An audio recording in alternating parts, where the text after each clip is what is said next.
우리는 종족을 번식시키기 위해 존재한다. 우리는 첩이나 게이샤나 창녀가 아니다.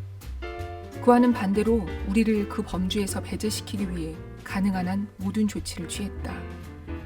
우리들에게서 쾌락의 요소는 철저히 제거했고 은밀한 욕망이 꽃필 여지도 전혀 없다. 우리는 다리 둘 달린 자궁에 불과하다. 안녕하세요. 시녀이야기 201쪽의 한 부분으로 문을 열었습니다. 2019년 6월 16일 골라듣는 뉴스룸의 일요일 책방 북적북적입니다. 저는 조지현 기자입니다. 오늘은 조금 전 말씀드렸듯이 마거릿 애트우드의 대표작이죠. 시녀이야기라는 엄청난 소설을 함께 읽으려고 합니다. 시녀이야기는 김선영 번역가님이 번역하고 출판사 황금가지에서 나왔는데요. 아무래도 소설이고 현존 작가이고 하다 보니까 많은 분량을 읽도록 허락받지는 못해서 오늘은 주로 앞부분 위주로 읽고 제가 그냥 얘기를 많이 해드리는 식으로 꾸려가 볼까 해요. 먼저 소설의 도입부 제일 첫 줄부터 읽어볼게요. 밤이라는 소제목의 1장입니다. 그런데 이 팟캐스트가 방통위 심의를 받지는 않지만 이 녹음이 SBS 홈페이지에도 올라가다 보니까 모든 연령대의 청취자가 듣는다는 가정 아래 제가 1장이 한 단락은 살짝 건너뛰고 읽도록 하겠습니다.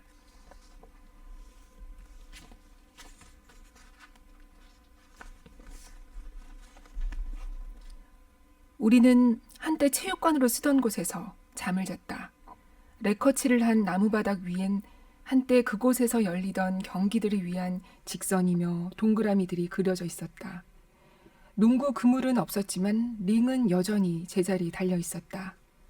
실내를 빙 둘러 관중석으로 쓰던 발코니가 있었는데 그곳에 있으면 추잉껌의 달콤한 흔적과 관전하는 소녀들의 향수 냄새, 그 속에 어우러진 자극적인 땀 냄새의 흔적이 희미하게 코끝에 닿았다. 사진을 보면 여자아이들은 처음에 펠트 스커트를 입다가 나중에는 미니 스커트를, 그 다음에는 바지를 입었고 훨씬 더 훗날에는 한쪽 귀에만 귀걸이를 하고 머리에 요란한 초록색으로 군데군데 물들인 모습을 하고 있었다. 댄스 파티도 열렸을 법한 곳이었다. 음악의 여우는 쉽사리 사라지지 않고 오래도록 머무른다. 덧쓰고 지우고 그 위에 다시 덧쓴 양피지의 글씨처럼 영영 들리지 않는 소리들이 겹겹이 포개어져 있고 스타일 위에 스타일이 겹치고 나지막히 깔리는 드럼 소리, 허어로운 흐느낌, 휴지로 만든 꽃다발, 마분지로 만든 악마들, 춤추는 사람들 위로 빛의 눈발을 흩뿌리며 빙빙 돌아가는 유리의 공들. 우리는 미래를 갈망했다. 우리는 어쩌다 터득하게 되었을까? 영영 채울 수 없는 허기를 갈구하는 이런 재능을 도대체 어디서 배워버린 걸까? 갈망이 공기 중에 떠돌았다. 그리고 지금도 대기 중에 감돌고 있다. 서로 이야기도 나눌 수 없도록 멀찍이 간격을 두고 일렬로 배치해둔 군용 간이 침대 위에서 잠을 청할 때면 허기는 공중을 떠돌다 무심코 표면으로 자주 떠올랐다. 우리는 아이들처럼 플란넬 시트를 깔고 군용 담요를 덮고 자는데 담요는 구시대 것이어서 아직도 US라는 글자가 찍혀 있다. 옷은 곱게 개켜서 침대 맡 등받이 없는 의자 위에 놓아두었다. 순찰을 도는 사라 아주머니와 엘리자베스 아주머니는 가죽 혁대에 달린 가죽끈에 가축용 전기 충격기를 매달아 덜렁거리며 다녔다. 하지만 그들에게 총은 없었다. 제 아무리 아주머니라도 총을 덥석 맡길 만큼 신뢰받지는 못했다. 총을 지닐 수 있는 건 천사 중에서도 특별히 뽑은 간수들 뿐이었다. 그 간수들도 호출 없이는 건물 안으로 발도 들여놓을 수 없었고 우리 또한 산책할 때가 아니면 외출이 금지되어 있었다. 산책은 하루 2번, 2사람씩 짝을 지어 축구장을 도는 것인데 경기장 주위엔 철조망이 달린 사슬 울타리가 둘러쳐져 있었다. 천사들은 등을 돌리고 철조망 바깥에 서 있었다. 그들은 주로 두려움의 대상이었지만 솔직히 약간 다른 감정도 없지는 않았다. 그들이 쳐다봐 주기만 한다면, 말을 걸어볼 수만 있다면, 그러면 뭔가 주고받을 수 있을지도 모른다고 생각했다. 우리에겐 아직 몸이 있으니까. 그게 우리가 꿈꾸는 환상이었다. 우리는 소리를 거의 내지 않고 서로 속삭이는 법을 배웠다. 흐릿한 어둠 속에서 아주머니의 눈을 피해 팔을 뻗어 허공을 가로질러 서로의 손을 만질 수 있었다. 머리를 바짝 붙인 채로 옆으로 돌아누워 서로의 입을 지켜보며 입술을 읽는 법을 터득했다. 이런 식으로 우리는 침대에서 침대로 이름을 교환했다.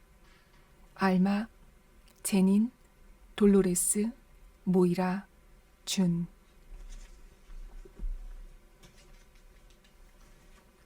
네, 방금 들으신 이 이름들은 뒤에 굉장히 중요하게 다시 등장합니다.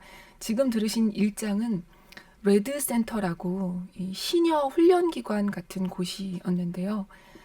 알마, 제닌, 돌로레스, 모이라, 준이라는 이름으로 불렸던 여성들, 이들이 어째서 이곳에 모이게 됐는지 궁금해지죠. 그리고 이 이야기는 미래의 어느 시점에 일어난 일 같아요. 언제인지는 알 수 없지만 미국이 구시대로 표현되는 걸 보면요.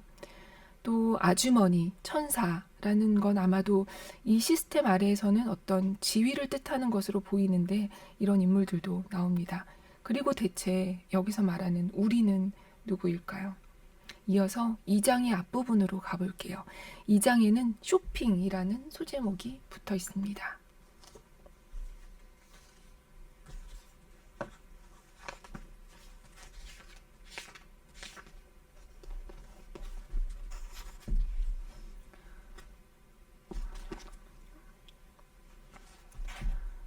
의자 하나, 탁자 하나, 등 하나. 머리 위 하얀 천장에는 화환 모양의 부조 장식이 있었고 그 한가운데는 덕지덕지 석고치를 한 텅 빈 공간이 보였다. 그곳은 얼굴에서 눈알을 뽑아낸 자리 같았다. 틀림없이 전에는 그 자리에 샹들리에가 있었을 것이다. 밧줄을 걸 수 있을 만한 물건은 그들이 모조리 드러내버렸다. 창문 하나, 하얀 커튼 2장, 창문 아래에 작은 방석이 놓인 걸상. 창문이 살짝 열려 있을 때면 어차피 창문은 활짝 열리지 않는다. 바람이 통해 커튼이 흔들린다. 나는 의자나 창가 자리에 앉아서 두 손을 모으고 이런 광경을 바라볼 수 있다. 유리창에 비친 햇살이 마룻바닥으로 툭 떨어지곤 한다. 좁고 긴 나무 널이 깔린 마룻바닥은 공들여 닦아서 광택제 냄새를 맡을 수 있을 정도다. 마룻바닥에는 천을 따 만든 타원형 바닥 깔개가 하나 있다. 그들은 이런 양식을 아주 좋아한다. 여자들이 여가를 선용해 더 이상 쓸모가 없는 물건을 재활용해서 손수 만든 고풍스러운 민속공예, 전통적 가치로의 복귀. 낭비가 없으면 부족도 없다. 낭비하지도 않는데 어째서 나는 부족한 걸까? 의자 위의 벽에는 그림이 한 장 걸려 있다. 액자 틀은 있지만 유리는 없다. 인쇄된 꽃그림, 푸른 붓꽃들, 수채화다. 꽃들은 아직 허락된다. 혹시 우리 모두가 똑같은 꽃그림, 똑같은 의자, 똑같은 하얀 커튼을 갖고 있는 건 아닐까? 정부 보급품으로. 군대에 들어왔다고 생각해.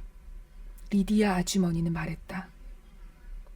침대 하나, 싱글. 적당히 딱딱한 매트리스에 자투리 털들을 모아넣은 하얀 침대보. 침대에서는 그저 잠만 잘 뿐 아무 일도 일어나지 않는다. 아니면 잠도 못 자든지. 지나치게 많이 생각하지 않으려고 애쓴다. 지금은 다른 모든 물품들처럼 생각도 통조림으로 만든 군용 즉석 식량인 레이션식으로 해야 한다. 생각하면 도저히 견뎌내지 못할 일이 너무 많다. 생각이 많으면 끝까지 살아남을 확률이 줄어드는데 나는 되도록이면 끝까지 버틸 작정이다. 푸른 붓꽃의 수채화 액자에 왜 유리가 끼워져 있지 않은지, 창문은 왜 활짝 열리지 않으며 어째서 안전 유리가 끼워져 있는지 나는 안다. 그들이 두려워하는 건 탈주가 아니다. 어차피 멀리 도망갈 수는 없으니까. 뭔가 날카로운 흉기를 손에 넣기만 하면 우리 몸에다 활짝 그어버릴 또 다른 탈출구가 겁나는 거다. 그리하여 이런 자질구레한 세부사항들을 제외한다면 여긴 대학의 손님 접대실이라 해도 좋았다. 물론 귀빈과는 거리가 먼 손님들을 위한 방이라고 해야겠지만 구시대로 치자면 형편이 어려워진 여자들이 즐겨 찾는 싸구려 하숙집 새방처럼 보이기도 했다. 형편이 어려워진 여자들이라.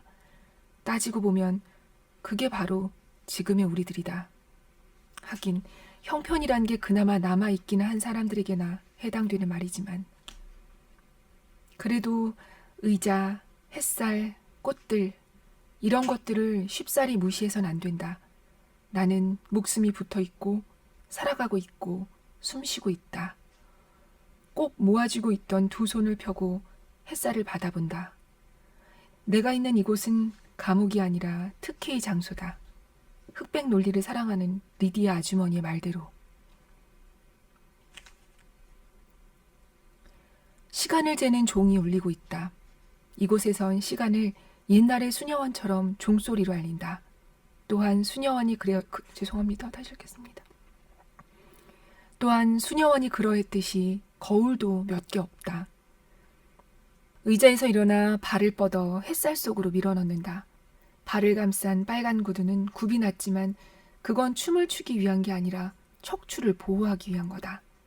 빨간 장갑은 침대 위에 놓여 있다. 장갑을 집어들고 손가락을 하나씩 밀어넣어 손에 낀다. 얼굴을 감싼 가리개를 제외하면 옷은 전부 붉은색이다. 피의 색, 우리를 정의하는 색이다.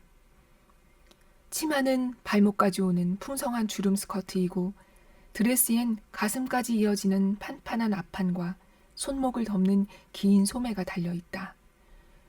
하얀 가리개도 규정에 따라 지급된 보급품으로서 시야를 제한할 뿐 아니라 다른 사람이 우리 얼굴을 보지 못하게 하는 목적도 있다. 나는 한 번도 빨간 옷이 어울린다고 생각해 본 적이 없다. 빨강은 내 색깔이 아니다. 나는 쇼핑 바구니를 집어들고 팔에 걸친다. 방문. 내 방이 아니다. 내 방이라고는 죽어도 말하기 싫다. 방문은 잠기지 않는다. 사실을 말하자면 제대로 닫을 수도 없다. 방문을 나서면 번들거리는 복도가 나오는데 복도 한가운데로 탁한 분홍빛 카펫이 길게 깔려 있다. 카펫은 숲속에 나 있는 오솔길처럼 왕좌로 이어지는 주단처럼 내 갈 길을 일러준다. 카펫은 꺾어져 계단을 내려가고 나 역시 그걸 따라 내려간다. 한 손으로는 목재 난간을 붙잡는다. 한때는 이 난간도 살아있는 나무였겠지만 수세기를 더 지난 지금은 하도 손때를 타 반질반질 따뜻한 광택이 날 지경이 되었다. 이 집의 건축은 후기 빅토리아 양식으로 부유한 대가족을 위해 지은 저택이었다. 복도에는 할아버지 같은 괴종시계가 서서 시간을 조금씩 배급하고 있고 다음에는 엄마처럼 인자한 생활의 냄새가 감질나게 풍기는 좌실로 통하는 문이 나온다. 나는 결코 의자에 앉을 수 없고 서 있거나 무릎을 꿇고 있어야 하는 좌실, 복도 끝, 현관문 위에는 생유리로 된 부채꼴 모양의 채광창이 있다. 빨갛고 파란 꽃무늬. 복도 끝에는 그나마 남아있는 거울이 하나 걸려 있다. 계단을 내려가다가 고개를 돌려 얼굴을 감싼 하얀 가리개로 그리 눈길을 이끌면 거울을 볼 수 있다. 물고기의 눈처럼 둥근 볼록 거울이라서 그 속에 비친 내 모습이 일그러진 그림자나 뭔가의 서투른 패러디처럼 보인다. 빨간 옷을 입은 동화 속 등장인물 같은 모습으로 위험스런 부주의의 찰나를 향해 걸어 내려가고 있는 나. 흠뻑 피에 젖은 수녀. 계단 맨 아래쪽에는 모자와 우산을 거는 스탠드가 있었다. 나무를 구부러뜨려 만든 것으로서 길고 둥근 나무살이 고리 모양으로 부드럽게 위로 휘어져 활짝 벌린 고사리. 아이고. 계단 맨 아래쪽에는 모자와 우산을 거는 스탠드가 있었다. 나무를 구부러뜨려 만든 것으로서 길고 둥근 나무살이 고리 모양으로 부드럽게 위로 휘어져 활짝 벌린 고사리 잎 같은 형태를 하고 있었다. 속에는 우산들이 몇 개 들어있었는데 검은색은 사령관의 것, 파랑색은 사령관 아내의 것, 그리고 내 것은 빨강색이다. 빨간 우산은 그 자리에 그대로 두고 나간다. 아까 창밖을 보았기에 날씨가 맑다는 사실을 이미 알고 있다. 사령관 아내는 좌실에 앉아있다. 앉아있지 않을 때도 있다. 가끔씩 방 안을 왔다 갔다 하는 그녀의 발소리가 들린다. 무거운 발소리 한 번, 가벼운 발소리 한 번, 그리고 탁한 장밋빛 카펫 위를 살며시 두드리는 지팡이 소리. 복도를 따라 걸어 좌실과 식당으로 통하는 문을 지나 복도 끝에 문을 열고 부엌으로 들어간다. 이곳에선 더 이상 광택제 냄새가 나지 않는다. 리타가 안에 있다. 그녀는 군데군데 칠이 벗겨진 하얀 에나멜로 칠해진 식탁 옆에 서 있다.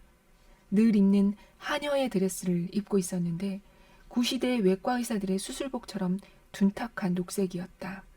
길고 몸매를 감춰주는 드레스의 형태는 내 옷과 상당히 비슷하지만 가슴바지가 달린 앞치마가 있는 대신 하얀 가리개와 베일은 없었다.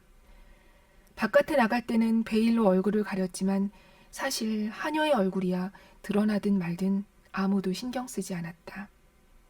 소매는 팔꿈치까지 걷어붙여 갈색 팔뚝을 드러내고 있었다. 그녀는 빵을 만들고 있었는데 지금은 반죽 덩어리를 치대면서 주물러 모양을 만드는 마무리 작업 중이었다.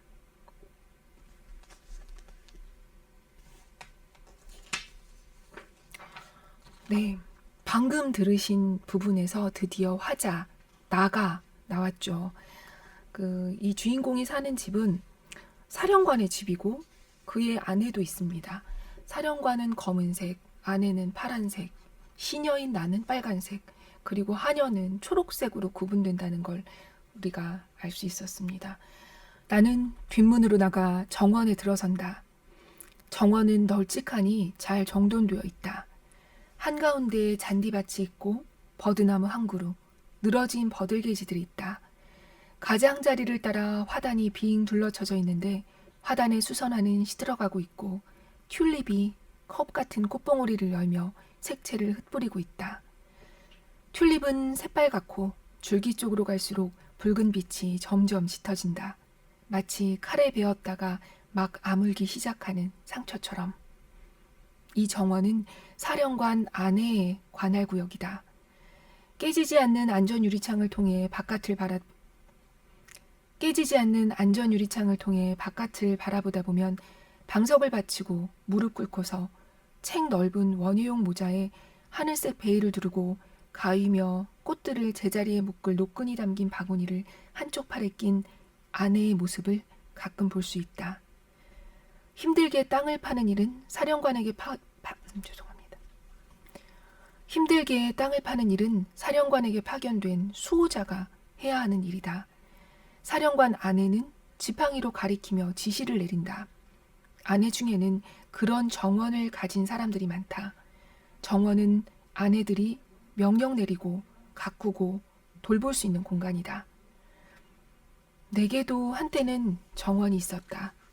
갈아엎은 흙냄새, 두 손에 모아진 구근들의 통통한 모양, 충만함, 손가락 사이로 후두둑 떨어지는 씨앗들의 메마른 부스럭거림, 그런 것들이 기억난다. 그런 식으로라면 시간이 훨씬 더 빨리 흘러갈 텐데. 가끔 사령관의 아내는 의자를 밖으로 내놓고 자기 정원에 그냥 앉아있기도 한다. 멀리서 보면 그 모습이 평화 그 자체처럼 보인다. 그녀는 지금 이곳에 없는데 그럼 어디 갔을까? 궁금해지기 시작한다. 뜻밖의 장소에서 사령관 아내와 마주치기는 싫다. 어쩌면 거실에서 관절염을 앓는 왼쪽 다리를 발판 위에 올려놓고 바느질하고 있을지 모른다. 아니면 일선에서 싸우는 천사들을 위해 스카프를 뜨고 있을지도 모른다. 솔직히 천사들에게 그런 스카프가 필요할 것 같진 않다. 사령관 아내가 만든 스카프들은 지나치게 화려하고 정교했기 때문이다. 그녀는 다른 아내들이 쓰는 십자가니 별무늬 따위에는 별로 관심이 없다. 너무 쉬웠기 때문이다. 그녀의 스카프를 보면 끝단을 가로질러 전나무들이 열맞춰 행진하거나 아니면 독수리들이나 빳빳한 인형들이 소년과 소녀, 소년과 소녀 이렇게 번갈아가며 나란히 수놓여 있었다. 성인 남자가 두를 만한 스카프가 아니라 아이들용이었다. 가끔 나는 이 스카프들이 천사들한테 보내기 위한 용도가 아니라 시로라기를 풀어 다시 공 모양으로 돌돌 만 후에 제 차례가 오면 다시 짜려는 게 아닐까 생각한다. 어쩌면 이런 일은 단순히 아내들을 바쁘게 만들어 그들이 존재하는 이유를 부여하는 게 어쩌면 이런 일은 단순히 아내들을 바쁘게 만들어 그들이 존재하는 이유를 부여하기 위한 게 아닐까. 하지만 뜨개질을 할 수 있는 사령관 아내가 나는 부럽다. 손쉽게 성취할 수 있는 작은 목표가 있다는 건 좋은 일이다. 그녀는 내 어떤 점을 부러워할까? 피치 못할 상황이 아니면 그녀는 내게 말을 걸지 않는다. 나는 그녀에게 있어 치욕의 근원이지만 또한 필요 불가결한 존재이기에. 네, 정원을 가질 수 있는 자, 바로 아내입니다. 사령관의 법적인 부인이죠. 여기서 정원은 뭔가 상징적인 의미로 쓰이는 것 같아요. 생명체가 모여있고 거기서 번식이 일어나는 어떤 장소, 그거에 대한 통제권을 아내가 갖고 있는 거죠. 이 소설에는 또 다른 중요한 인물들이 있습니다. 그 인물들로 가볼게요. 운전사는 수호자의 제복 차림이지만 멋을 부려 모자를 삐딱하게 쓰고 소매를 팔꿈치까지 걷어붙여 팔뚝이 드러났다. 갈색으로 보기 좋게 태운 살갗에는 점점이 붓으로 찍은 것처럼 검은 털이 삐죽삐죽 나 있었다. 그는 입가에 담배를 한 대 물고 있었는데 그건 그에게도 암시장에서 거래할 만한 물건이 있다는 뜻이다. 나는 이 남자의 이름을 안다. 닉이다. 리타와 코라가 그 남자 이야기를 하는 것을 들은 덕분이다. 그리고 언젠가 사령관이 하는 말을 들은 적도 있다. 닉, 오늘은 차가 필요 없네. 그는 이 집에 같이 산다. 차고 뒤에서. 계급이 낮아서 한 번도 여자를 배급받은 적이 없다. 단 한 번도. 등급도 없는 것이다. 뭔가 결함이 있거나 윗선에 아는 사람이 없거나 둘 중 하나다. 하지만 행동만 놓고 보면 그는 이런 사실을 아예 모르거나 전혀 개의치 않는 듯하다. 지나치게 태연하고 별로 비굴하지 않다.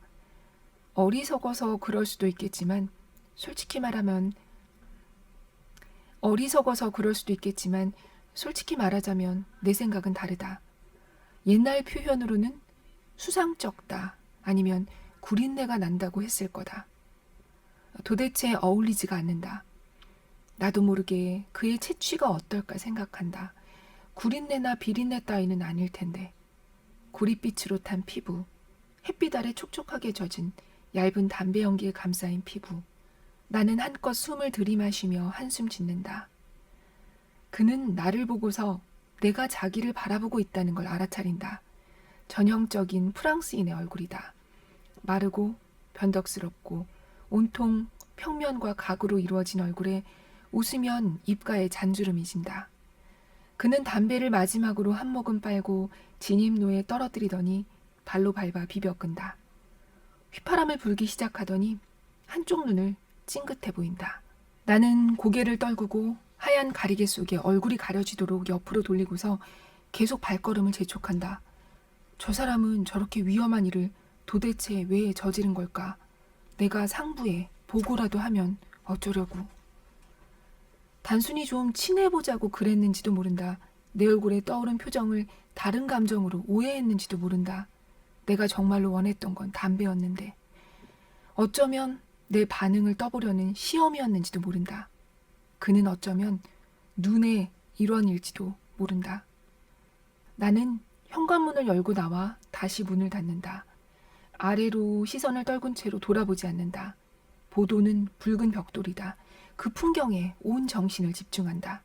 끝없이 이어진 직사각형의 바닥, 수십 년간 반복된 겨울서리로 벽돌 밑 땅이 파여진 곳마다 부드럽게 굽이치는 평원.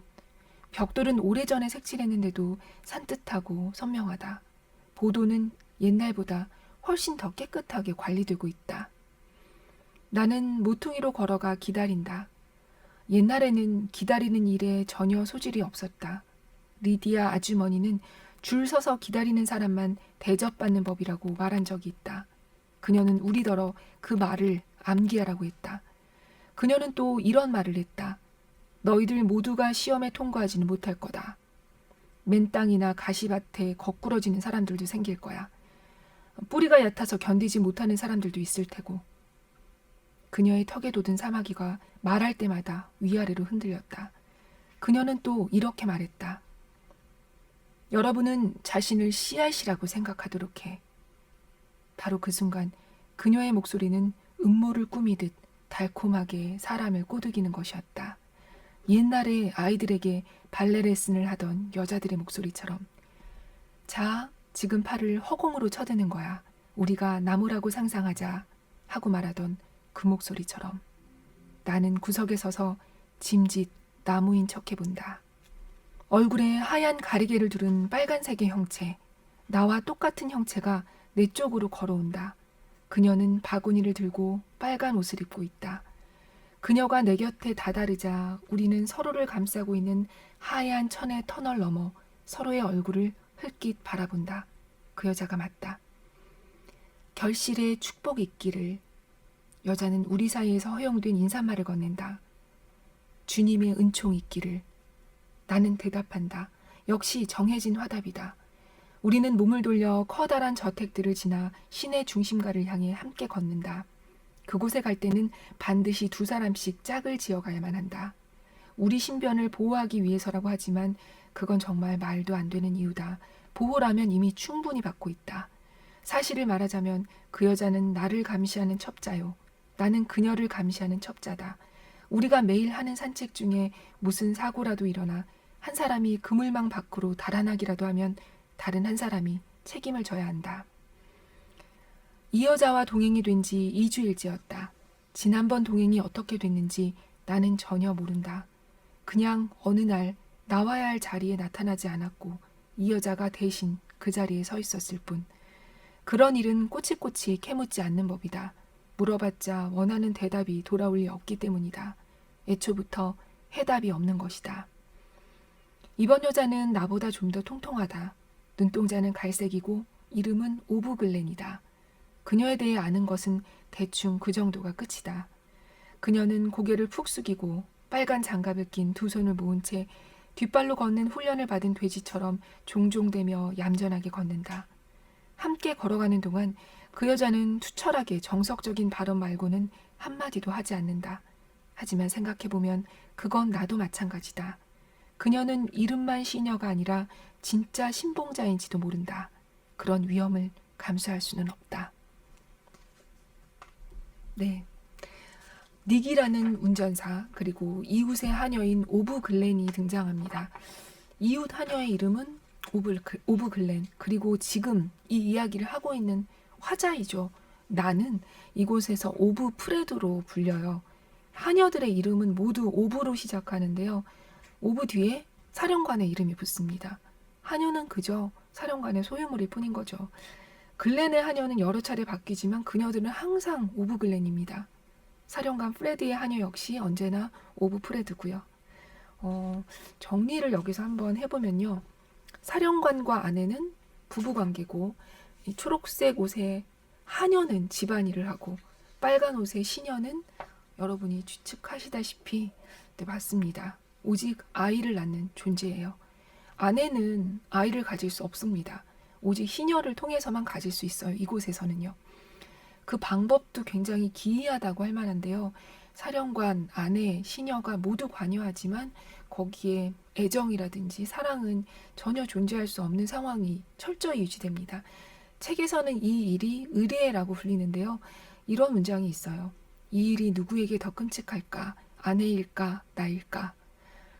둘 다에게 그리고 사령관에게도 끔찍하다는 건 두말할 필요가 없을 것 같습니다. 이곳은 바로 길리어드라는 이름의 국가라고 해야 할까요? 체제, 정권입니다. 모든 구성원이 통제되고 화폐도 없고 자유도 없는, 서로 첩자가 돼서 감시하는 그런 체제예요. 중간에 아까 닉이 눈의 일원일지도 모른다고 했는데 이 눈이라는 그런 감시 조직도 또 따로 있고요. 이런 감시에 대한 부분, 대화가 없는 부분, 이걸 나타내는 짧은 구절을 잠깐 읽어볼게요.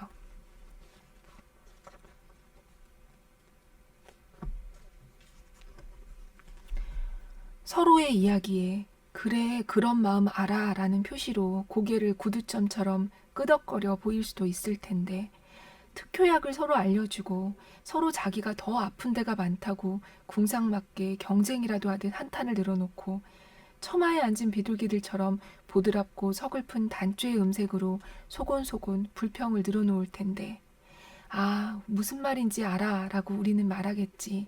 아니면 연세 드신 분들한테도 요즘도 가끔 들을 수 있는 그 야릇한 표현처럼 어디서 온 얘기인 줄 알겠군 이라고 하든가 마치 목소리 그 자체가 아주 먼 곳에서 방금 도착한 여행자인 양 말이다.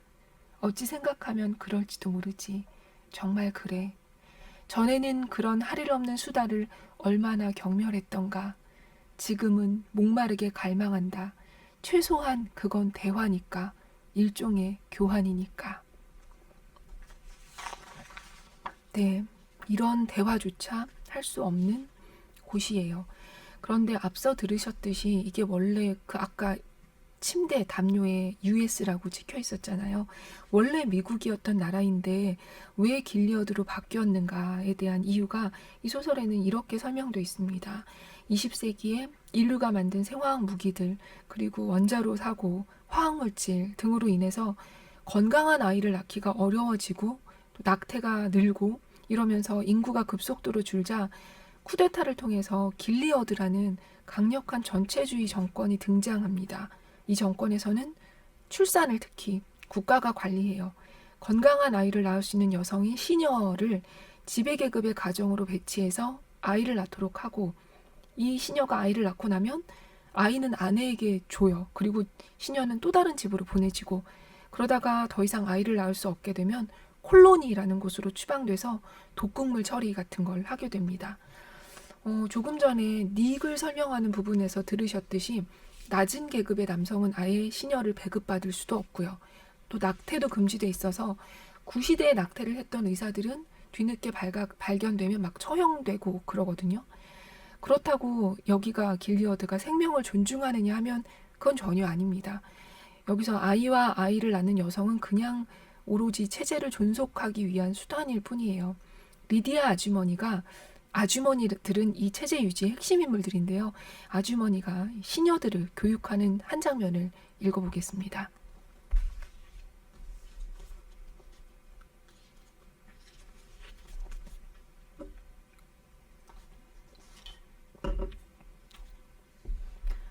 리디아 아주머니는 또 말했다. 여러분들은 엄청난 위험을 감수하는 거야. 하지만 여러분은 기습 돌격 부대니까 미리 출진해 위험한 적진을 탈환해야 해. 위험이 클수록 영광도 큰 법. 그녀는 우리의 거짓 용기에 얼굴을 환히 밝히며 두 손을 철썩 맞잡았다. 이 모든 일들을 겪고 너덜거리는 기형아를 낳다니 확실히 별로 기분 좋은 생각은 아니다. 시험에 통과하지 못한 아기들, 비하로 판정받은 아기들이 정확히 어떻게 되는지는 모른다. 하지만 어딘가로 재빨리 신속하게 치워진다는 건 알고 있다. 네, 오늘도 들어주셔서 감사합니다.